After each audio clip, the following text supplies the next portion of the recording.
Bueno, a ver, veníamos, la última clase, o la última charla, usé como 40 minutos, un poquito más, para desarrollar esto de la agencia del concepto, o para decirlo de otra manera, qué podemos hacer con los conceptos, o el enfoque pragmático sobre los conceptos, que es decir, establecer qué es lo que permiten hacer los conceptos en determinadas prácticas. Y creo yo que nosotros en el taller, en nuestra práctica pedagógica, tenemos un concepto central que es el concepto espacio arquitectónico. Y tal vez, ¿por qué? Porque ascribimos a una definición de la arquitectura que tiene a la configuración del espacio arquitectónico como, no sé, un elemento central de la práctica, incluso del proceso de diseño arquitectónico. Entonces, hoy vamos a tocar tierra un poquito, esta lógica súper abstracta del concepto, a un concepto específico, y vamos a desarrollarlo un poquito. Entonces, generalmente cuando escuchamos la palabra espacio, pensamos en algo abstracto, infinito o universal. Y universal, en realidad las tres cosas al mismo tiempo. Pensamos en algo abstracto, infinito y universal. ¿Por qué? Porque esta es un poco la imagen que nos da la ciencia del espacio. Es el concepto newtoniano, digamos, si quieren, el concepto que la ciencia moderna nos ha dejado del concepto. Ahora, eso tal vez no se adscriba, no se relacione con nuestra experiencia concreta, diaria, de vivir, de estar en el mundo. Entonces, ¿cuál es la experiencia del espacio? La experiencia que nosotros tenemos de eso que la ciencia ha vuelto tan abstracto. Y bueno, todas nuestras experiencias son concretas, son limitadas, tienen que ver con nuestro punto de vista, y son temporales, ¿no? Hay un momento, duran un momento. Entonces, ¿cómo conjugar esas dos nociones? La noción de la ciencia y la noción de la experiencia. Y entonces voy a hacer un repaso por una mirada fenomenológica sobre el espacio.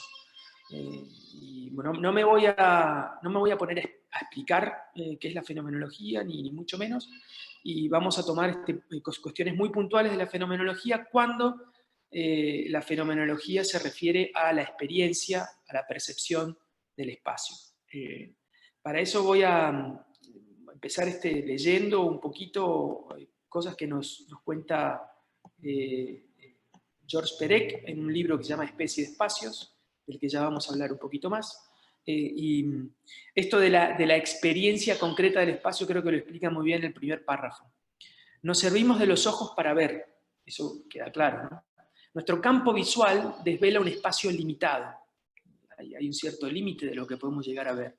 ¿Y qué es eso? Bueno, es algo vagamente redondo que termina muy rápido a la izquierda y a la derecha, que no baja ni sube demasiado alto, y que si cerramos un ojo conseguimos ver la punta de nuestra nariz. Si subimos los ojos vemos que hay una arriba, si los bajamos vemos que hay un abajo, si giramos la cabeza en una dirección y en otra, ni siquiera llegamos a ver completamente todo lo que hay a nuestro alrededor. Hay que girar el cuerpo para ver lo que tenemos detrás.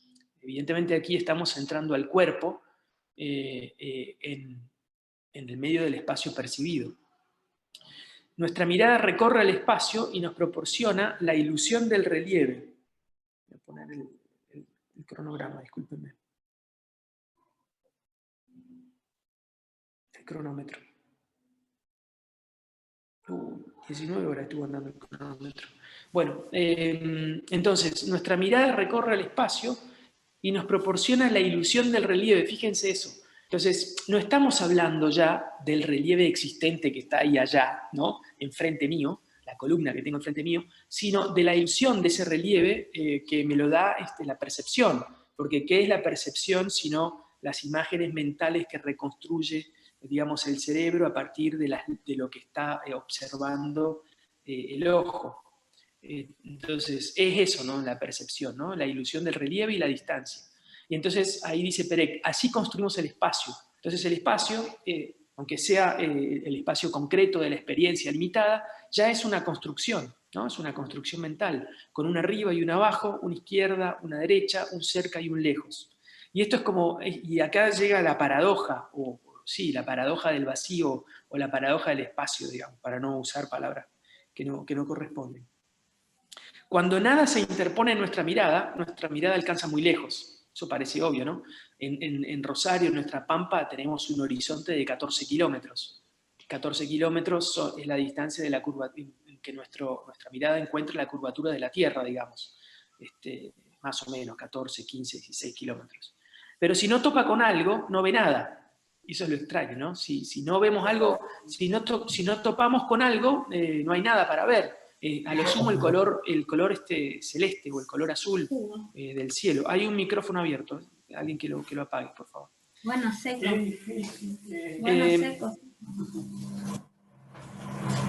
Sigue habiendo un micrófono, mucho ruido. Bueno, el espacio es lo que frena la mirada. Es muy extraño esto que dice Perec acá, que lo traduzco.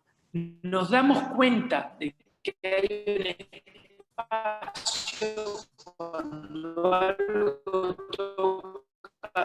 topa nuestro ángulo, ladrillos, cuando se produce un ángulo, cuando algo termina, cuando hay que girar para que vuelva a empezar. Eso es el espacio.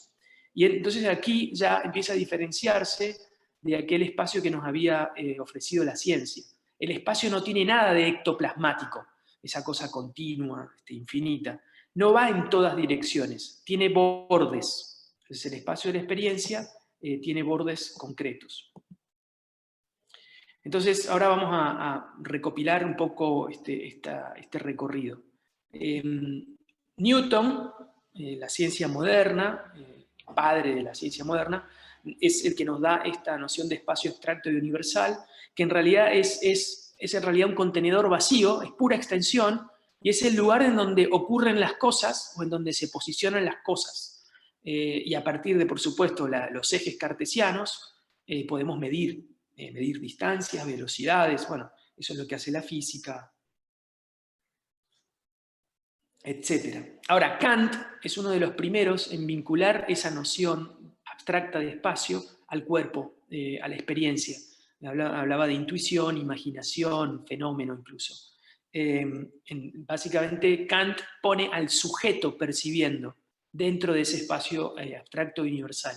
Y Husserl, un alemán casi 150 años posterior a Kant, o un poco más, ya con una ciencia moderna más desarrollada, con una ciencia que ya empieza a estudiar la percepción de manera científica. Él era matemático, Husserl viene de la matemática, su tesis doctoral es sobre los números. Así que desde un lugar muy lógico y muy abstracto, nada más lógico y abstracto que la matemática, él empieza a pensar un empirismo radical que empieza a preguntarse sobre la experiencia intencional. Entonces, básicamente lo que propone es casi un inicio de cero. Esto es, bueno, él es el padre de la fenomenología, que para él es una ciencia, no es una rama de la filosofía, sino que es la verdadera ciencia, la ciencia que va a reemplazar todas las ideas abstractas de la ciencia moderna que no han hecho más que alejarnos del mundo. Y entonces él dice, no tenemos que tener ningún presupuesto. De lo único que hay que preguntar es sobre la experiencia. Y de ahí llega el fenómeno, ¿no? Que es esta palabra que usó Kant, y básicamente Husserl de lo único que se pregunta es sobre el fenómeno. Bueno, pero no, vamos a ir, no me voy a detener a explicar la fenomenología. ¿Qué es este proceso, este desarrollo, digamos, de lo abstracto a lo concreto? Ernst Cassirer, que es un filósofo de la ciencia, lo que nos dice es que cada vez más, a medida que la ciencia avanza, el pensamiento se traslada de lo universal a lo particular, de los principios, es decir, de las grandes leyes de la ciencia newtoniana, la ley de la gravedad, etc., a los fenómenos.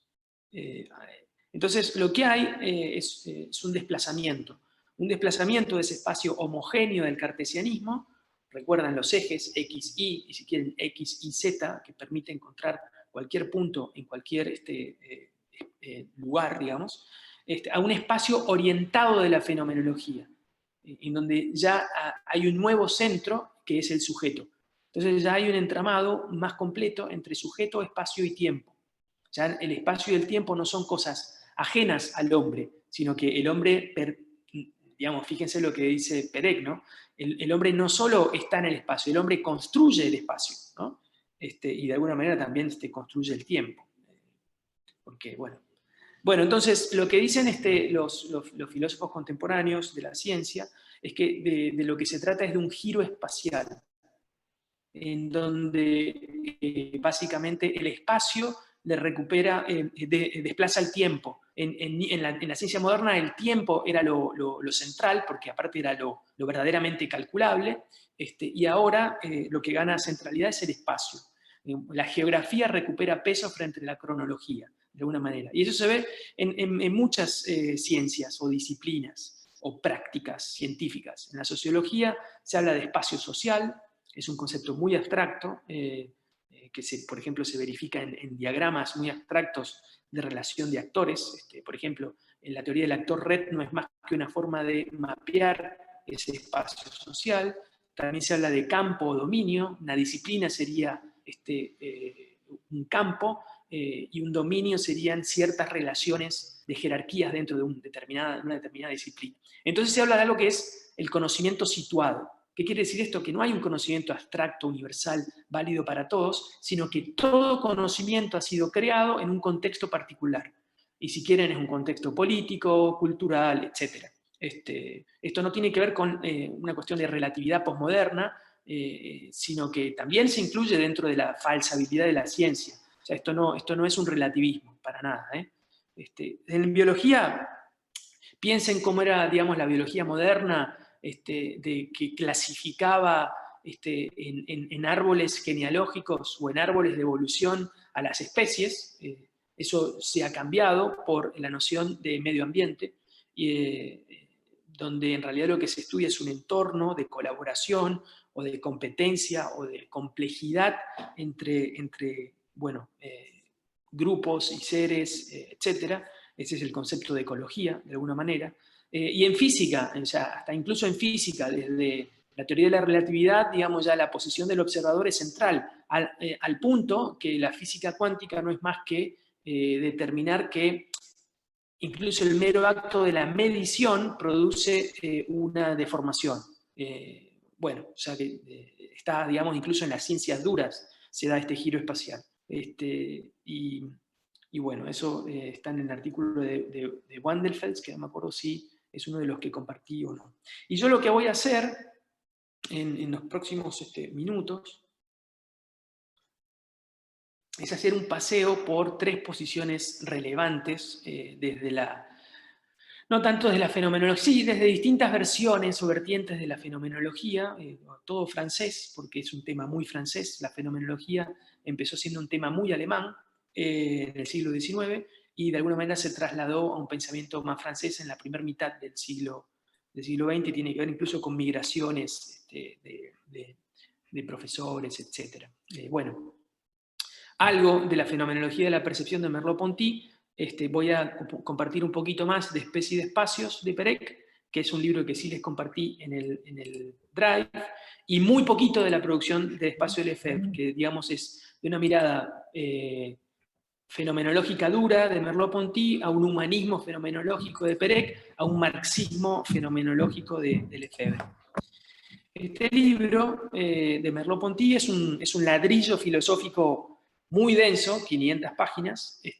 Lo escribió muy joven Merleau-Ponty. Merleau-Ponty se murió muy joven, y ha sido revalorizado porque cuando fue escrito en 1945 fue escrito con las últimas evidencias científicas en neurociencia y psicología con respecto a la percepción. Básicamente él toma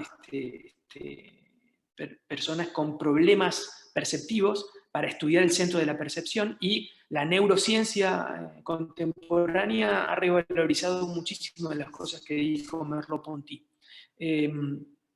Merleau-Ponty, digamos, empezó a decir que la percepción no es un pensamiento pasivo ante la estimulación sensorial. De alguna manera activaba lo que Kant desactivaba un poco, y él lo que decía es que en realidad lo que tenemos nosotros es una receptividad creativa, que hay mucho de imaginación y construcción, y que todo tiene que ver con esto que él llamaba la orientación, las teorías evolutivas, biológicas, del comportamiento animal, etc. Y entonces él dice que Bueno, nosotros tenemos algo que ha sido, digamos, que compartimos esto con muchos animales, sobre todo con los mamíferos, cazadores, etc. Lo que tenemos es una conciencia sinestética. ¿Qué quiere decir esto? Que venimos incorporados en nuestra, digamos, instinto de supervivencia, un sistema preconsciente de movimientos corporales y de equivalencias espaciales. Sabemos dónde estamos, nos sabemos orientar, digamos. Piensen en un pequeño mamífero perdido en medio del bosque, digamos, nuestros ancestros anteriores, nuestros estadios anteriores de la evolución, tenían que estar muy conscientes de dónde estaban porque se lo comía el más grandote. Y eso, digamos, hemos desarrollado un esquema corporal que tiene que ver con esta espacialidad situacional orientada hacia tareas reales o posibles. ¿Qué quiere decir esto? Bueno, que siempre estamos calculando dónde estamos, calculando distancias, velocidades, por esto, por ejemplo, para saber a dónde tenemos que salir corriendo si nos están persiguiendo, si salto me caigo, etcétera, si llego al otro lado. Esos cálculos los estamos haciendo todo el tiempo. Entonces, hay un aquí corporal, que es un centro de orientación, a partir del cual surgen ejes espaciales. El arriba y abajo tiene que ver con lo último que hemos conseguido en nuestra evolución, que es el eje vertical, que es decir, caminar erguidos. Y el delante y atrás tiene que ver con esto de, digamos, tenemos un rostro que tiene una parte de atrás, ¿no? Hay un frente y hay un atrás. Y después nuestros brazos, liberados ya en posición erguida, que pueden encontrar extenderse hacia la izquierda y hacia la derecha. Entonces, esto lo que hace es eliminar la idea de una grilla fija, predeterminada, contenedora, en la cual nos metemos. No, no es así. Las direcciones se originan mediante un movimiento de dirigirse hacia. Eso es muy lindo lo que lo dice. Bueno, él escribe realmente como un filósofo francés muy complicado. Esto hay que como que digerir mucho, ¿no? Y entonces él habla del movimiento de formación de espacio. Y de ahí vienen las nociones de aproximación y alejamiento, cerca y lejos, y sobre todo adentro y afuera. Y Van der Fels, que ojalá se los haya subido yo al Drive, no me acuerdo si lo puse, él hace como un pasado en limpio de todo lo que dijo Merleau-Ponty, digamos, al último conocimiento de la filosofía de las ciencias. El dirigirse está sujeto, por tanto, a un proceso abierto, que mediante desviaciones es arrojado una y otra vez fuera del camino. No tenemos que vernosla en todos los casos con un simple movimiento en el espacio, sino ante todo con un movimiento que permite que se constituya un espacio. Entonces, todo el tiempo estamos en una acción preconsciente de construcción del espacio. En definitiva, un cálculo es el cálculo de la dirección o de la velocidad, no es más sino reconstruir un esquema espacial dentro de nuestra mente para poder calcular esas cosas. Bueno, eso fue una mirada casi como desde la neurociencia, y ahora esta es una mirada mucho más blanda, materialista, histórica si quieren, pero humanista, que es este librito del 74, muy, muy chiquito, sí se lo subí entero al Drive, aunque si quieren comprar el libro, cómprenlo. Yo tengo una traducción muy mala, estaría buenísimo leerlo en francés, en algún momento debería hacer eso. Yo me apropié, porque hace mucho juego de palabras, Perec, hace mucho juego de palabras y las traducciones lo pierden a eso. Bueno, yo me apropié del prólogo de Perec, de ese libro, para los apuntes centrales de la cátedra, y lo único que hice fue cambiar pedagogía por libro, y entonces aquí vuelvo al texto original. Él dice que el objeto de este libro no es exactamente el vacío, sino más bien lo que hay alrededor o adentro. Y fíjense, digamos, que ese sería como el problema de la arquitectura, ¿no? No nos interesa, digamos, un lenguaje preciso sobre el problema filosófico de qué es el vacío, sino lo que hay adentro o alrededor. Y entonces acá hay una crítica a ese concepto del espacio de la ciencia. Al principio no hay gran cosa, la nada, lo impalpable, lo prácticamente inmaterial, la extensión, lo exterior, lo que es exterior a nosotros, aquello en medio de lo cual nos desplazamos, el medio ambiente, el espacio del entorno. Entonces de a poco va bajando, fíjense en esa frase, va bajando de lo más abstracto a lo más concreto, que es nuestro entorno, ¿no? Lo que nos rodea hoy, ahora, a ustedes, en cada uno de los lugares donde estén viendo esto. Entonces dice, no tanto los espacios infinitos, este es el espacio de la ciencia, aquellos cuyo mutismo fuerza de prolongarse, acaban provocando algo que se parece al miedo. Ni siquiera los ya casi domesticados espacios interplanetarios, intersiderales o intergalácticos, sino espacios mucho más próximos, al menos en principio. Las ciudades, por ejemplo, o los campos, o los pasillos del Metropolitano, o un jardín público.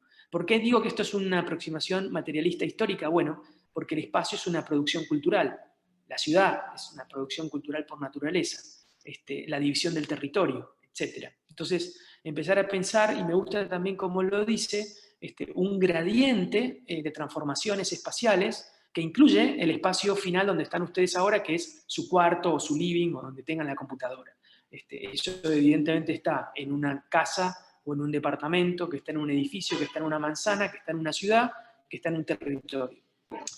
Vivimos en el espacio, en estos espacios, en estas ciudades, en estos campos, en estos pasillos, en estos jardines. Parece evidente, debería ser evidente, pero no es evidente, no cae por su propio peso. Y esto es clave porque no nos damos cuenta. Es como que, como es preconsciente, esto de el sentimiento o la intuición o el conocimiento del espacio, nada, no nos ponemos a pensar y lo damos por hecho, ¿no? Por eso a mí me interesa mucho el materialismo histórico, porque no da por hecho nada, entiende que todo es un proceso histórico y que todo puede ser transformado. No tiene nada que ver con el concepto de verdad o falsedad o ideología, sino que todo es un proceso material de construcción y que todos tenemos agencia en eso. Bueno, me desvío. Es real y en consecuencia verosímilmente racional, se puede tocar, por eso decimos que es concreto. Podemos producir muchas abstracciones que van a surgir de esa experiencia concreta, pero el espacio es una experiencia concreta. Y acá insiste en la lógica de los procesos, de las prácticas de producción del espacio. No hay un espacio, un bello espacio alrededor, un bello espacio alrededor de nosotros, ¿no? Como si todo fuera la misma cosa. No, hay cantidad de pequeños trozos de espacio. Y uno de esos trozos es pasillo del Metropolitano, y otro de esos trozos es un jardín público. El Metropolitano es el Metropol, este famoso teatro en París. Bueno, y esto tiene que ver también con lo que nosotros pensamos es la configuración espacial, o esto que decimos de la coreografía de espacios que van organizando una narrativa, una posibilidad de moverse dentro del espacio. Los espacios se han multiplicado, fragmentado y diversificado. Los hay de todos los tamaños y especies, para todos los usos y para todas las funciones. Y termina con esta frase que es maravillosa. Vivir es pasar de un espacio a otro, haciendo lo posible para no golpearse. Y termino esta visita de estos conceptos sobre el espacio con un libro del mismo año, pero que en realidad es el final de una gran carrera en sociología de Henri Lefebvre, que es este gran marxista francés. Hemos hablado ya, si les hablé demasiado de Althusser, acá ahora les hablo de Lefebvre, grandes enemigos íntimos, digamos. Althusser, un ortodoxo estalinista, y Lefebvre, un heterodoxo expulsado del partido varias veces, el Partido Comunista Francés. Bueno, la producción del espacio. No me voy a poner a explicar, esto es un libro de economía, en realidad, de sociología, de urbanismo, y él lo que dice es que la producción del espacio es el tercer circuito el tercer circuito de circulación del capital. El primero es la producción, el segundo es lo financiero, aunque los historiadores económicos dicen que es al revés, que fue primero lo financiero, después lo productivo, y que la producción del espacio, básicamente la transformación del espacio en mercancía vendible, metros cuadrados de departamentos de 2 dormitorios, por ejemplo, es una de las lógicas de acumulación y aceleración del capital. Bueno, a nosotros no nos interesa tanto eso, nos interesa su aproximación materialista al problema del espacio. ¿Se acuerdan lo que yo les había dicho? Que Althusser había extendido la noción de práctica, de la práctica de producción, que era la única que había estudiado Marx, a distintas prácticas, y Lefebvre le sigue, digamos,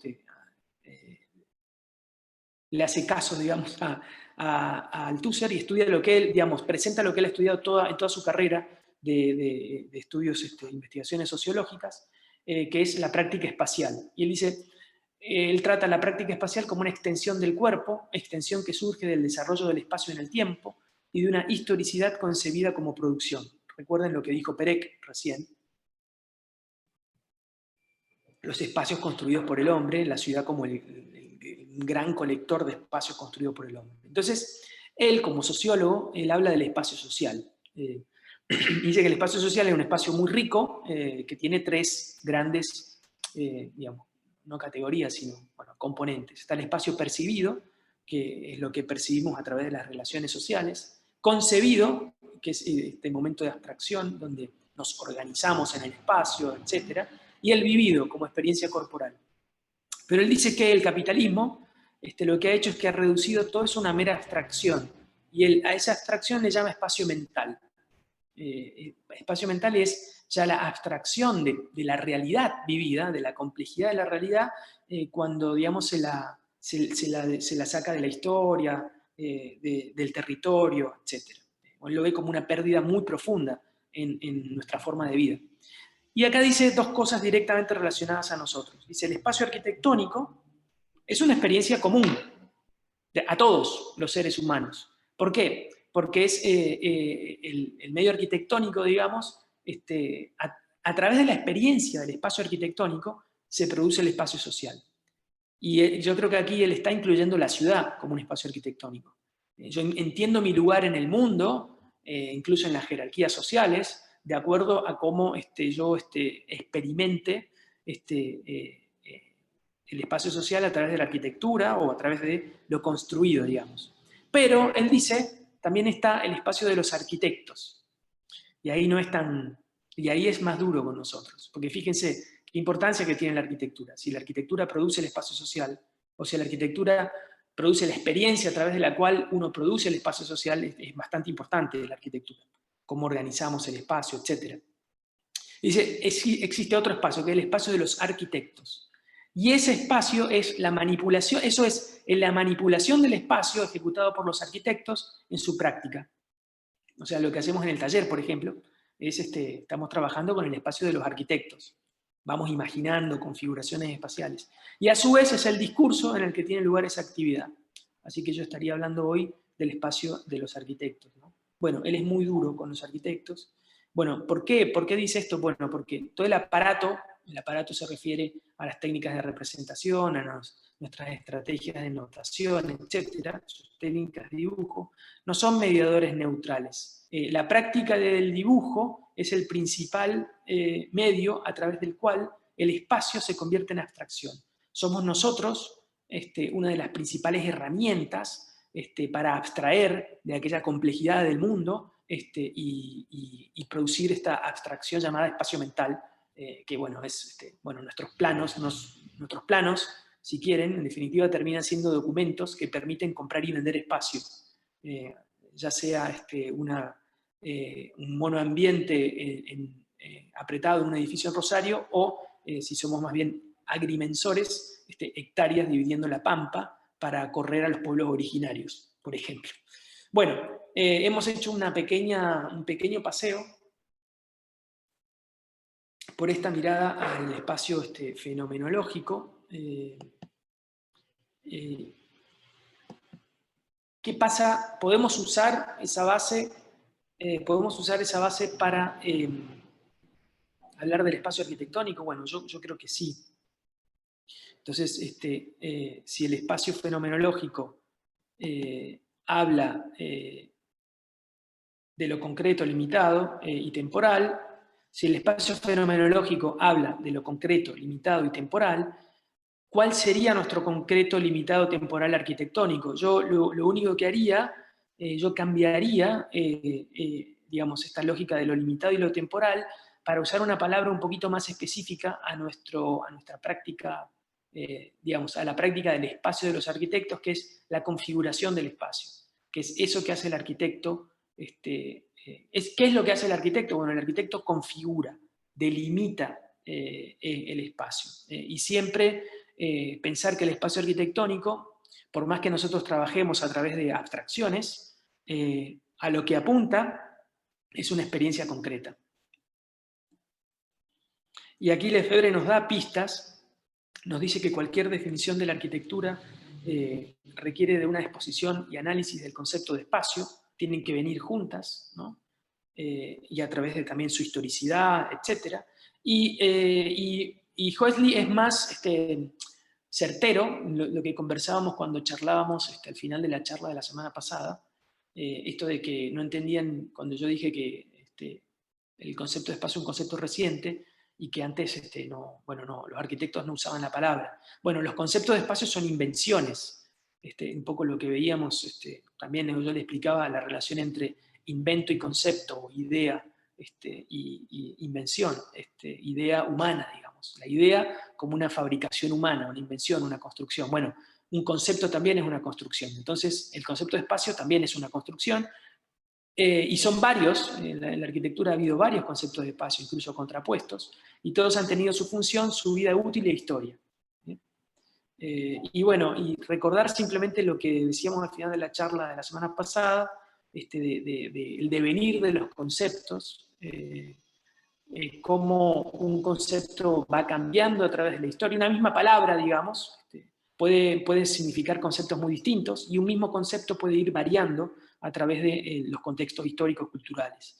¿Y qué es lo que va transformando ese concepto? Bueno, los problemas que va resolviendo. Eso quiere decir los contextos culturales en donde se van interpretando estas relaciones. Y la idea de que cada concepto tiene componentes, y que básicamente una transformación de un concepto es básicamente un realineamiento de sus componentes. Incluso podemos hablar de transposición de componentes. Saco un componente del concepto espacio y traigo un componente del concepto tectónica y tengo otro nuevo concepto, digamos. Y esta idea de que cada concepto remite a otros conceptos, y por eso podemos hacer redes o mapas conceptuales, relaciones de contraposición. Hay conceptos que se proponen específicamente para contraponerse a otro concepto. Por ejemplo, toda la teoría materialista, o la filosofía materialista, o el concepto materialista de la historia es una invención de Marx para contraponerse a la concepción idealista de la historia de Hegel. Es incluso hasta un proyecto político. Bueno, y yo les comentaba la semana pasada que el que nos dice esto, que el espacio es un concepto reciente, es este libro muy bonito de Adrian Forti, que bueno, es Palabras y edificios, o sea, conceptos y construcciones. Sería como para responder a la pregunta pragmática, ¿qué hacen los arquitectos con los conceptos? Entonces, una lista de algunos conceptos que él considera central, y en relación con los edificios, con la práctica final del proyecto arquitectónico, que son los edificios, las construcciones, etc. Y con respecto al espacio, él nos dice que, bueno, un poco lo que hablábamos recién, que el espacio es un concepto reciente y que aparece en el vocabulario recién a final del siglo XIX. En 1700, por ejemplo, en todos los tratados de arquitectura se habla solo de volumen o de vacío. En 1872, Viollet-le-Duc escribe su gran tratado de arquitectura, recopilatorio de toda su obra pedagógica, y no usa nunca la palabra. Y incluso en 1932, Hitchcock y Johnson, cuando escriben El estilo internacional, que es como el acta de nacimiento del movimiento moderno, de la arquitectura moderna, lo usan solo una vez al concepto espacio, y lo usan incluso para hablar de un volumen transparente.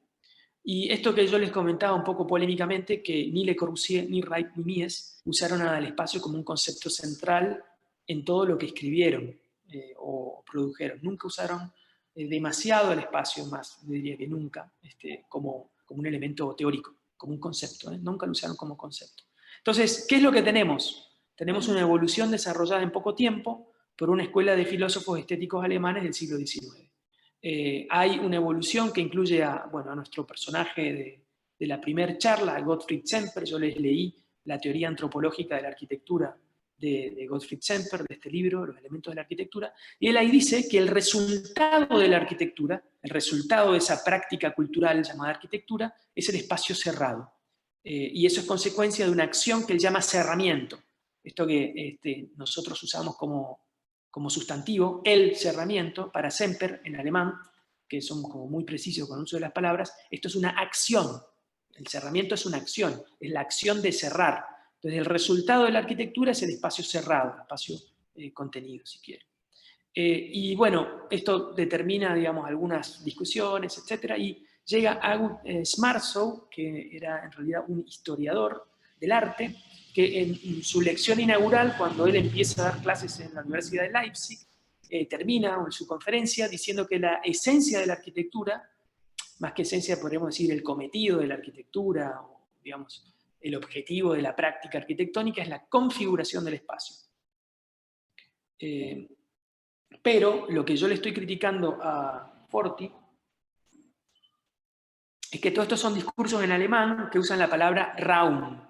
Y la palabra Raum en alemán tiene tanto la concepción abstracta universal de la ciencia, del espacio, como la concepción más de recinto material concreto. Es decir, que si la tuviéramos que traducir al español, es una palabra que tiene el concepto de espacio abstracto, pero a su vez el concepto de habitación. O sea, una manera de traducir, al inglés sería space y room, son palabras muy distintas. Espacio y habitación son palabras muy distintas. En alemán se usa la misma palabra, entonces hay muchas confusiones. Yo incluso en este capítulo, bueno, en este apunte que tienen ahí en la cátedra, yo en algunas notas al pie, que no sé si quedaron en esta versión, yo le discuto la traducción, en algún momento le cambio la traducción que él hace en inglés, del round de espacio-habitación, porque no se entiende lo que dice. Bueno, entonces ahora lo que voy a hacer yo, rápidamente para ir terminando, es simplemente una guía de lectura de este apunte. Este apunte está ahí en el Drive, tiene 15, 17 páginas. El año que viene tal vez lo desarrolle, tal vez me tome medio semestre, medio cuatrimestre para desarrollar esto. Ahora simplemente les hago un punteo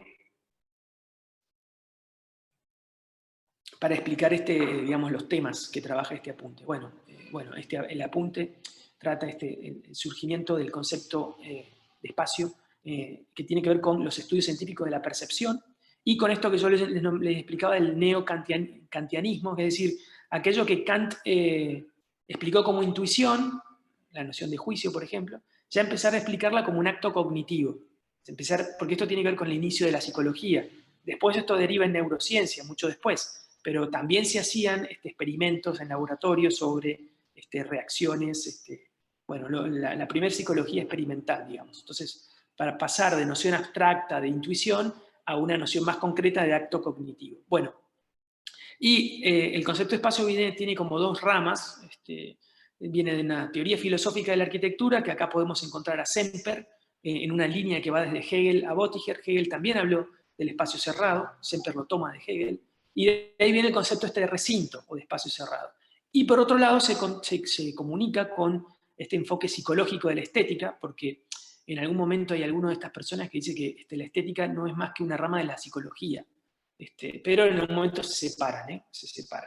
Y esto tiene que ver con esto del estudio de la percepción, y termina en este psicólogo, filósofo, incluso óptico, Vischer, un tipo que se inventaba artefactos de laboratorio para estudiar la visión, y él es el que crea el concepto de empatía, o propone el concepto de empatía. El concepto de empatía tiene que ver con lo que la percepción hace de los sentimientos, de alguna manera los sentimientos que despierta el hecho perceptivo del espacio. Todo esto culmina en un punto, digamos, un punto de síntesis que es en 1893, 3 autores distintos. Hildebrand es un escultor, Lipps es un filósofo y Marceau es un historiador. Hacen o presentan conferencias o escriben libros en donde presentan el concepto de espacio cerrado, espacio configurado. Ya lo había hecho, como les dije, Semper antes, aunque Semper no tocó el tema, no habló tanto del espacio, sino como una consecuencia del cerramiento, o sea, es decir, él habló del recinto. Semper es una persona, digamos, que no era un teórico, era un arquitecto que daba clases de proyecto, encima en escuelas técnicas, en el Politécnico de Viena, en la ETH, no, de Zurich, en la ETH de Zurich. Pero entonces, como él tiene una gran influencia en la pedagogía del proyecto, digamos, las consecuencias de su propuesta son más concretas. Entonces, en la teoría del revestimiento de Wagner hay mucho del cerramiento de Semper. En el muro cortina de Sullivan en Chicago, una traducción directa del alemán a algunos textos de Semper en Chicago por un alemán que migra, hace que Sullivan esté al tanto de la teoría de los elementos de Semper. Y en las obras y textos de Loos, Verlage y Behrens. Bueno, eso está explicado en el apunte, pueden simplemente buscarlo. Entonces, después me detengo un rato en explicar el concepto de configuración espacial de Schwarzschild y cómo eso después deriva en la teoría de la espacialidad. Es decir, algunos historiadores toman esta idea de Schwarzschild y dicen que la historia de la arquitectura es la historia del sentido del espacio. Y bueno, tanto Riegel como Frank van contando la historia de la arquitectura a través de distintos conceptos de espacio. El espacio del Renacimiento es tal, el espacio barroco es tal, y eso le permite a los modernos o a los modernistas decir, bueno, ahora no somos más clásicos, ahora somos modernos. ¿Por qué? Porque tenemos otro sentido del espacio. Bueno, y yo me pregunto, y busqué, y traté de como sintetizar ahí en el apunte, cómo esta palabra en alemán, Raum, fue traducida a otros idiomas. Y Schindler, que es un arquitecto austríaco, ¿no? ¿Sí? Él sale de Viena, y él, bueno, se va a trabajar a Estados Unidos y da conferencias. Y cuando tiene que explicar ese concepto que él usaba en su idioma original, lo traduce, lo tiene que ubicar en una frase con 3 palabras. Espacio, habitación y forma. Pero cuando esta palabra pasa al inglés desde un nativo del idioma, pasa de otra manera. Este inglés es un historiador inglés que es el primero que traduce o que toma la noción de espacio alemán y lo traduce solo como espacio, como space. Y encima lo mezcla en su presentación, él habla del material del espacio, lo cual es una contradicción muy, muy extraña, no, él dice que el material de la arquitectura es el espacio, lo cual ya es rarísimo. Y habla del vacío, también otra palabra que es como muy, muy confusa. Bueno, entonces, después lo que yo desarrollo un poco es cómo una construcción de casi, bueno, si tomamos 1851, casi 70 años, del espacio delimitado en recintos concretos, o sea, la noción de que la arquitectura lo que hace es delimitar espacio en recintos concretos, es desplazado por esta noción que nosotros tenemos todavía aún moderna del espacio, como infinito, universal y abstracto. Fíjense qué involución presentan la vanguardia. La vanguardia que se presenta como rompiendo las cadenas del pasado, en realidad vuelve 250 años atrás a Newton. Y es el expresionismo el que arranca, digamos, como rasgarse las vestiduras de los recintos cerrados, sigue en la Bauhaus como Jolinági y continúa en Gideon en Harvard. Y a partir de ahí, bueno, esta noción tan extraña, naturalizada y poco problematizada del espacio en arquitectura, que todo el mundo la usa y nadie sabe bien qué es. Entonces, yo termino un poco el texto relatando algunos episodios de resistencia a ese concepto de espacio infinito, universal y abstracto, y bueno, un concepto que usamos nosotros muchísimo en la cátedra, sobre todo en Análisis Proyectual 1 en el segundo cuatrimestre, que es la transparencia fenomenal. Y explico un poco de dónde surge Colin Rowe y toda la experiencia de los Texas Rangers y su continuidad en Peter Eisman. Después está una pequeña resistencia más formal, digamos, bueno, las dos también son formales, es recuperar la noción de espacio-contenido, y eso ahí está Bruno Sevi y Luigi Moretti, Sevi con dibujos, con diagramas de llenos y vacíos, y Moretti con maquetas. Y como eso después tiene también un cierto correlato en arquitecturas, como la de Louis Kahn y Venturi, y el concepto de Poché y Poché abierto. Y después sí, la fenomenología, esto es más bien los efectos, las influencias de textos tardíos de Heidegger, que es un gran fenomenólogo alemán, en la teoría de la arquitectura, a través de Norbert Schulz y el concepto del espíritu el espíritu del tiempo, espíritu del lugar, una cosa rarísima, y Kenneth Frampton en su noción de la resistencia crítica.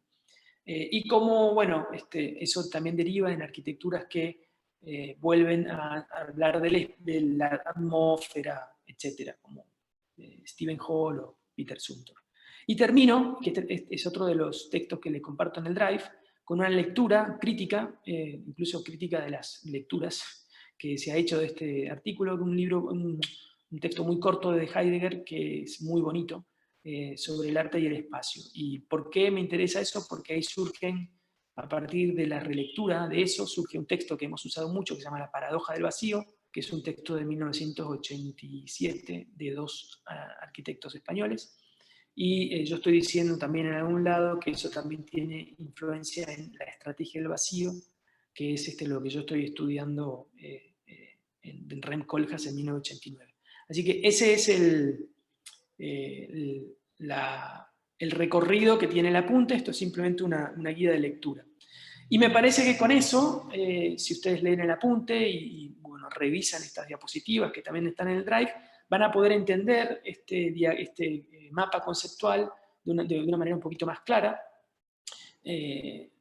cómo esa noción de espacio abstracta e infinita que nos dio la física y la matemática, después es contestada desde la fenomenología como un espacio concreto y delimitado, y cómo eso tiene una influencia en el espacio arquitectónico, en la noción de espacio arquitectónico, a través de la configuración tanto material como espacial. En la configuración material, allá estarían Semper, Lipps, y en la configuración espacial, Smartsow, y cómo en el centro de eso está el concepto de empatía, que nos da el concepto de tectónica y transparencia. Tectónica sería un concepto del siglo XIX, transparencia sería un concepto tectónica, un concepto del siglo XIX, a través de Seckler se recupera en el siglo XX, y transparencia es un concepto ya del siglo XX con Rowes, Lutfi y Hoesley. Y el poché abierto de Venturi, bueno, y después como todo eso deriva en los usos más contemporáneos del diagrama y el collage, y la manipulación postdigital de la imagen en el siglo XXI, que ahí es donde estaríamos nosotros. Nosotros estamos viendo todo esto desde la manipulación postdigital de la imagen con el collage y el diagrama. Bueno, nada, un mapa conceptual. Bueno, hoy estuve, digamos, centrado un poco en este artículo del 2004 de Van der Fels, pero incluye, digamos, lo que ya veníamos trabajando de Althusser y Blumenberg. Sobre todo la parte del apunte está basado en lo que dice Adrian Forti, y después, bueno, incluir estos textos fundacionales. Han quedado cosas afuera, por supuesto. A Bachelard lo dejo afuera porque es simplemente poesía, es simplemente una visión, digamos, del espacio de los sueños, no nos sirve. Yo intenté ser más concreto, más material, menos, bueno, eso, etéreo.